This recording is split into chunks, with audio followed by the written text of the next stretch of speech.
Bonds hits one high. It's a dig. It is out of here. This is caught. Diggs. Sideline. Touchdown. Unbelievable. Bryant for the win. Bang. Watch out. He's got getting away from the top speed.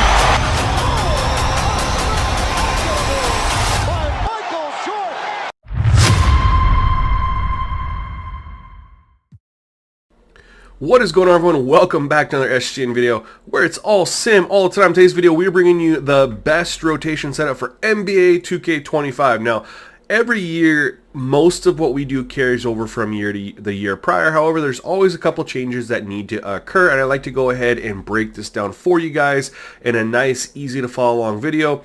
Discuss the settings that are essential to you having good rotations, especially with 2K25 having some major gaffes in the coaching this year. So first of all, thank you for checking out this video. Appreciate you clicking on this link and checking it out. If you are new to the channel, man, please subscribe to the channel. It really helps me out. I am so close to the goal I set for myself for 2024, and if you haven't subscribed already, by subscribing you're helping me achieve my goal. Also, like the video if you appreciate this content and you enjoy sim gameplay in 2K25. Alright, now that we got that out of the way, let's just go ahead and dive in and how to do the rotation the best possible way.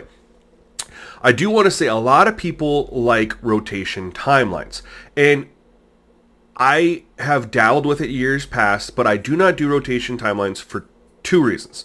Number one, whenever there's injuries, it is a pain in the butt to make changes. Whenever you have injuries, it is a huge pain. Number two, rotation timeline doesn't really work well when you have players fouling out. It also doesn't work well with a couple other things we're going to talk about later. So although I think rotation timelines are very cool, they haven't expanded upon it in a couple years, and for that reason, I personally am going to go with the standard way, and we'll dive into all the settings you need there. So unfortunately, just going into that, I kind of undid everything we just had here. So we're just going to go ahead and reset our player minutes. We're going to just drop them down. Now, we're going to just, for example, do this on the 76ers. Obviously, Paul George and Embiid. This is an opening night roster from the scenario that myself and Celtic dropped with his attention to detail rosters, and then my my NBA sliders and settings. That information is included in the my NBA video, which you'll see linked at the end of this video with the gamer tag if you just download that scenario. Rotations aren't set up like this though, so you will want to do this for your team. CPU mimics what the user does, so you don't really have to worry about doing it for the team you're about to play. So if you guys have been with me for a couple years, you guys know we do minutes in increments of 5. If you are new here, we do increments in 5 because it's the easiest way to make minutes work well, and math-wise it's easy, and for rotating players it makes things really easy. So what I always like to do is we're going to take your best player, and you can do more than this if you want to. I've always done 35 minutes for my best player or two. If you want to go up to 40, like in this instance with Paul George and Embiid both out, I mean, if I was the one running the Sixers, I would probably put Maxey at 40, right? You don't have much else to work with on the roster for minutes. But the rule is, guys, for your starting 5, you can't have more than 2 players with the same minutes. So if I put Maxey at 40, I could put Andre Drummond at 42, but then I couldn't put Kelly Oubre at 40. He would need to be a different amount, either 35 or 30 or 25 or 45 if you feel like playing him the entire game. But you can only have 2 players with the same amount of minutes in the starting 5 and 2 players with the same amount of minutes in your bench unit. This is what helps get those rotations. So for a fun little example here, let's just go ahead and pretend we are setting up the 76ers without Paul George and Joel Embiid, which obviously is going to change things. And because we're already using 2 players into our bench, we're probably going to do a pretty short lineup here, maybe 8 players, maybe 9 at the most. So we're going to have Maxey at 40. Let's go ahead. Our next 2 players in this example, I'm just playing around this. This is real time. I haven't done this before ahead of this video. We're going to give Kelly Oubre and Andre Drummond 35 minutes. And then we're going to go ahead and you kind of look at your bench and see what you got there. I think Eric Gordon, he's old. I think 25 minutes is probably good for Eric Gordon. And we could do Gershon. We could do, what do we got here? Cody Martin, he plays power forward.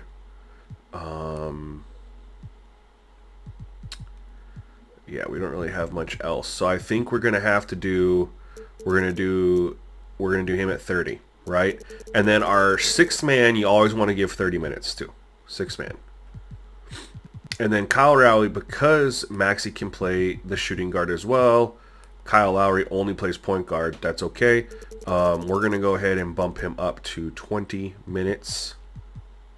So now if we want to do, this is where we decide. If we want to do an 8-man rotation, we can bump him up to 30 and counsel. But the thing is, we don't have a backup center in this lineup anywhere. So we really need to go ahead and make sure we get a backup center. And that's going to be Bona.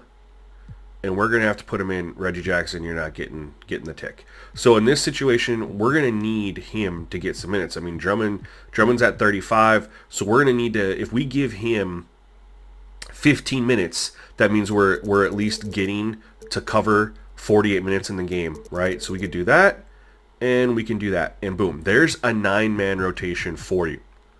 Now, of course, this is subject to change. This is how you play it out. The nice thing about this compared to the rotation timeline is if Eric Gordon gets hurt, all you have to do, or in any example, Kelly Oubre, you literally just take him and swap him out with another person, and he's a starter, and it lets you just swap the minutes, right? So now Kelly Oubre is getting nothing, and here you go, Justin Edwards getting the 35 minutes. So that's what's really nice about going this route versus the rotation timeline on top of the other issues. So now that we got our starting lineup set, right, in increments of 5, there's 2 other steps you guys need to do to make sure the rotations work properly.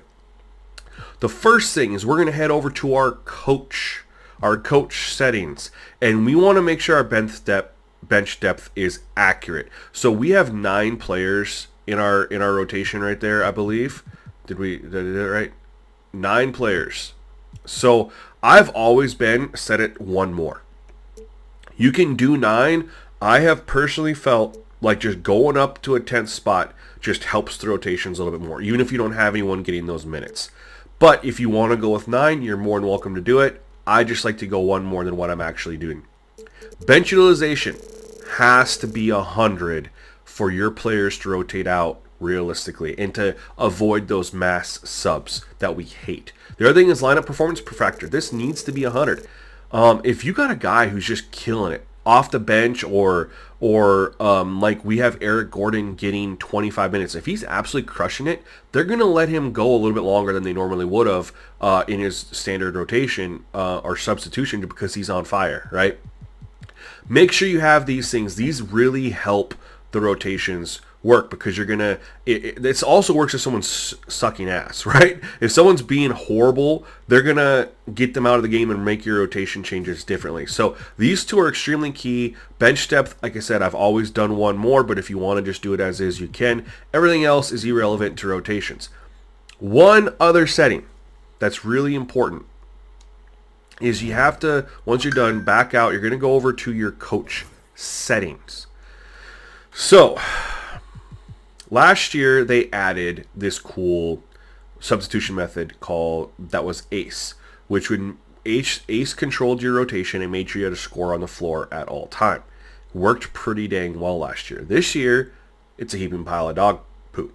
It does not work. It does not function correctly. This is why people were complaining with like my career. They wouldn't sub out ever, and this was not just in my career.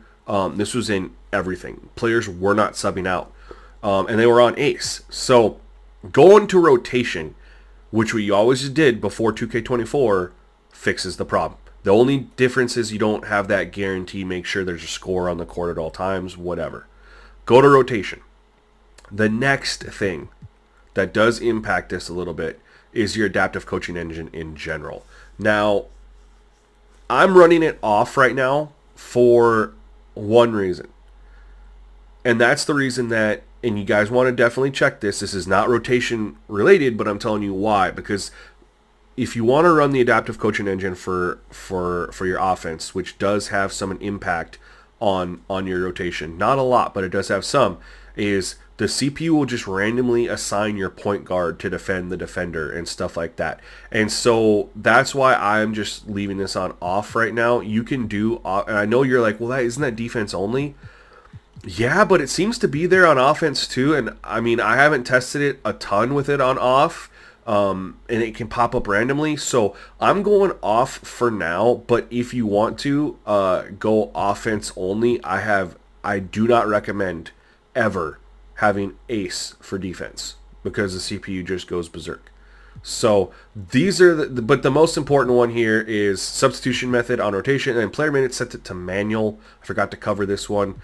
Don't do it on auto. This is what can also impact your minutes being adjusted. The CPU will then take over and adjust the minutes for you, and then you don't get the rotation you need. But guys, that is it. This is how you get the best rotation setup in 2K25. Try to keep it quick for you. Hopefully you enjoy it. If you are looking for more of my 2K content, make sure you check one of the videos here on the screen. We got the My NBA report and scenario. We got the movement slider settings. We got more videos coming for you guys. Lots of great things in the works. So make sure you are subscribed to the channel.